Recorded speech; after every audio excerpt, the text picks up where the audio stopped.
Hello everyone, welcome back to the Educated Call Snap channel. How you doing?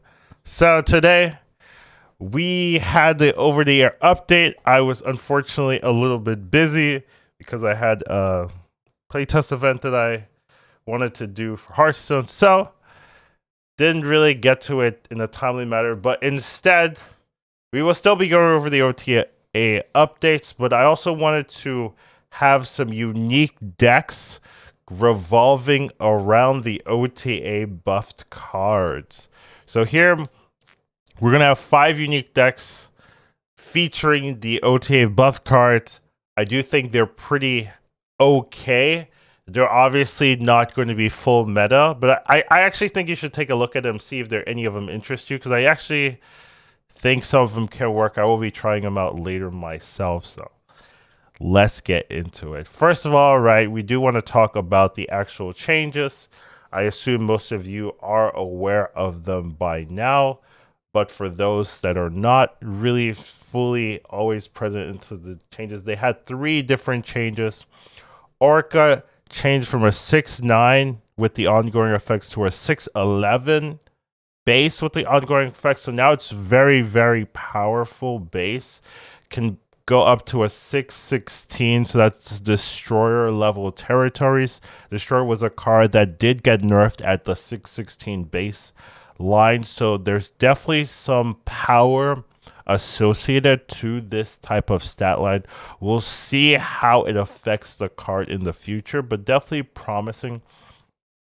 Orka's definitely been one of the weaker cards in the game, at least for a 6-drop. Didn't really get played much, especially due, as they said, to the Galactus metagame, where you do have to be careful trying to play around the ability to counter Galactus. So this is something I do think can help.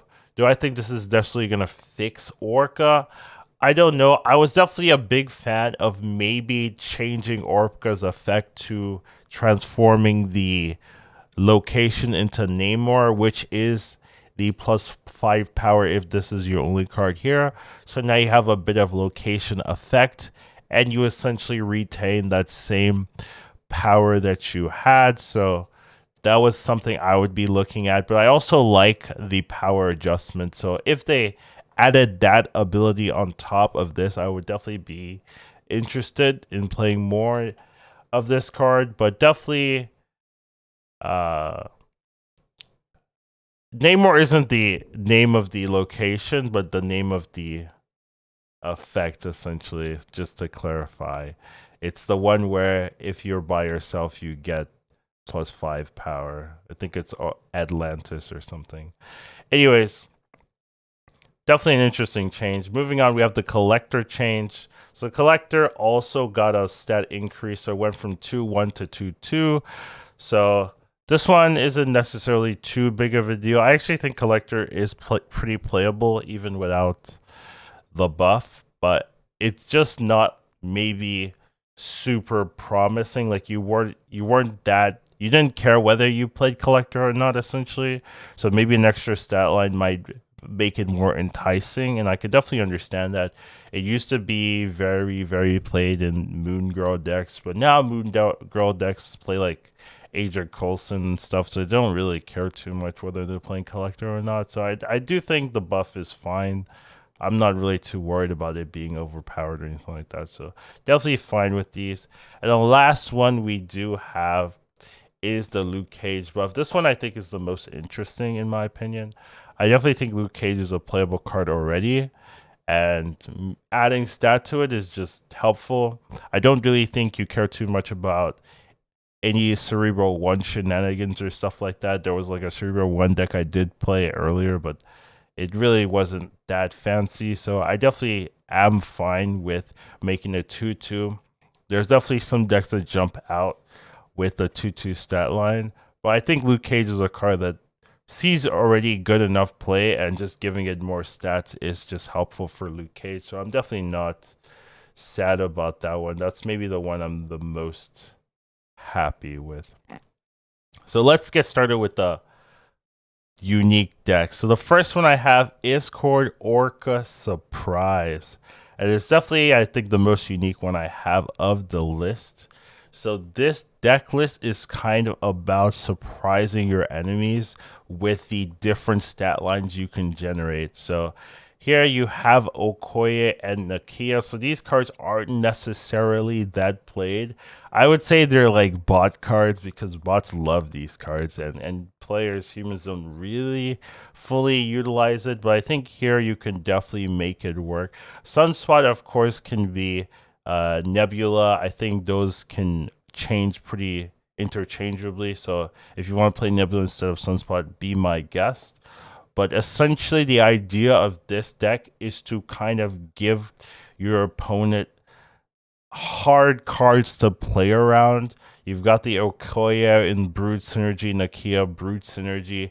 Then you have the Nakia with the Shuri buffing up a Marvel, buffing up a Vision, especially if they're like 5/9 Visions, 5/9 Marvels, right? You can really swing that power from your enemies, and they can't fully expect whether you're playing a 10 power card or a 9 power card because you have all these different buffs with the Okoye and the Nakia and the Shuri. So it's hard to fully grasp exactly how much power you're going to have in every lane. And then you have that Orka as a big finisher to surprise your opponents. It can be also easy to make it alone because you have the Vision, you have the Marvel. That can definitely help you win some lanes. And then you do have the classic wave synergy with the Arrow, with the She-Hulk, if you want to do it that way. So this is definitely a cool list, something I like myself, and definitely think you can try it and see how you think about it. Now, moving on, next list we've got is a Ghost Collector list. So this one is generally built around Dino and Sera, but you have some other funky things to do. So we are running Lady Civ and Ghost Rider.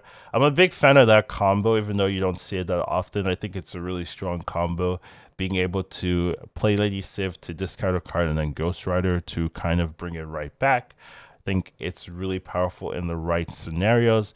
And here I like the fact that you might actually be able to hit Sera with the Ghost Rider, and that could be a way of getting Sera out of turn early. Sometimes it's hard to do unless you're playing something weird like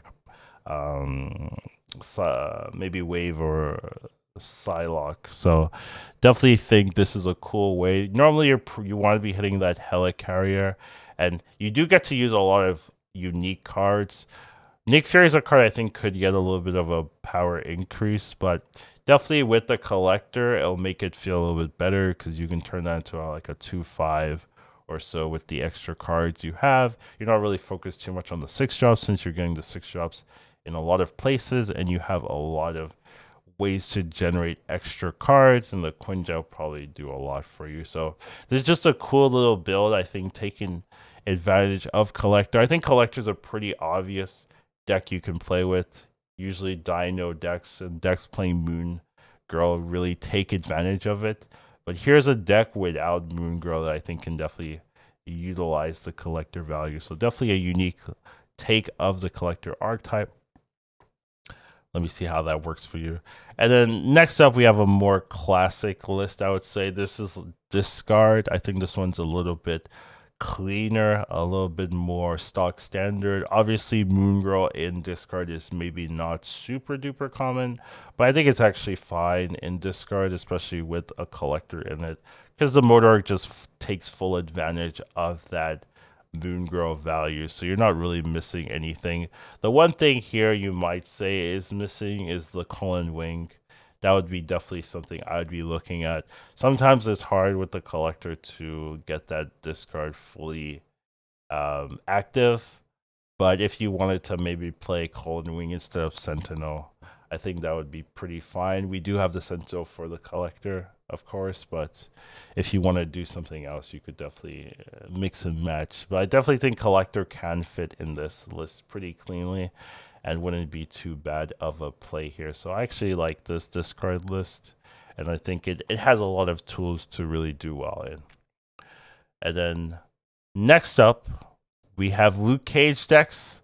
First one I want to talk about Cerebro 2, of course. So I think Cerebro 2 is the one that jumps out for Luke Cage here when I'm creating a deck list, just because it seems to be something super common. There's actually a change in this deck that I wanted that I forgot to do. But the Nightcrawler should be a goose. So I don't want that many 1-drops because Killmongers are super prevalent in the meta. So I don't actually want to have 2 1-drops. I like Iceman because Iceman can win you the game if it's the right target. But Nightcrawler is okay, but not necessarily game winning. And I'm a big fan of Goose right now since I've did my research. I think Goose is underrated. So definitely want to be putting Goose into this list. So definitely ignore what I've put here. I think Goose definitely fits better than the Nightcrawler. So just want to be aware of that here. So hopefully I'll fix that in like maybe a deck list if I'm adding deck list to the video.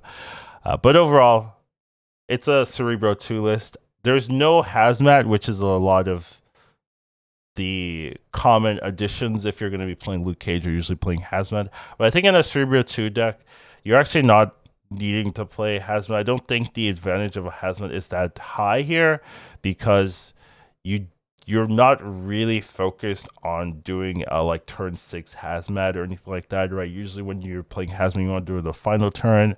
But usually on the final turns, you have so much other things to do with Cerebro 2 that I don't think the Hazmat is that good of an option. And the Luke Cage does a lot for you in Cerebro, just giving you that that consistency and making sure you have the same power. So definitely like it better here, and I think it's something that a lot of people will be trying out with the buffs. And then more stock standard, well actually this is not standard at all, but more in the trajectory of something you're familiar with is this Toxic Sera.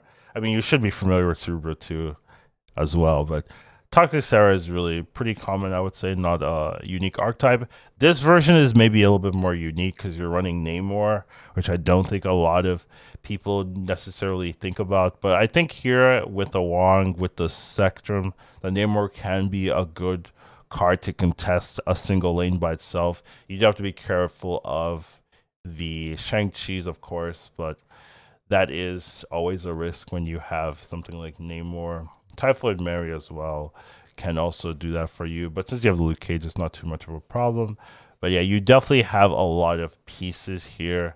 Definitely need Zabu to make it all feel clean. If you don't have Zabu, there's no real clean 3-drop, right? Wong into Mystique is definitely a power point, and then into Hazmat can be a pretty good win condition. So there's a lot of ways to really exert some pressure onto your opponents with this combo. So definitely think it's something that you can do with Luke Cage, and I liked this particular version of it. So those are the 5 decks. I wanted something a little bit different since people have already done the OTAs already. Wanted to add a little spin, a little deck list, a little deck building. Some of these look super fun to me, and I'll definitely try them out in the near future. But for now, just wanted a quick video for the OTA changes, but I added some little bit more content there. Hope you guys enjoy this one, and I'll see you in the next one. Should be having the Series 4-5 tier list or buy list coming out after this video. Educated calling snap. Once you watch him, you won't go back. He'll teach you tomorrow, snap. Your skills will be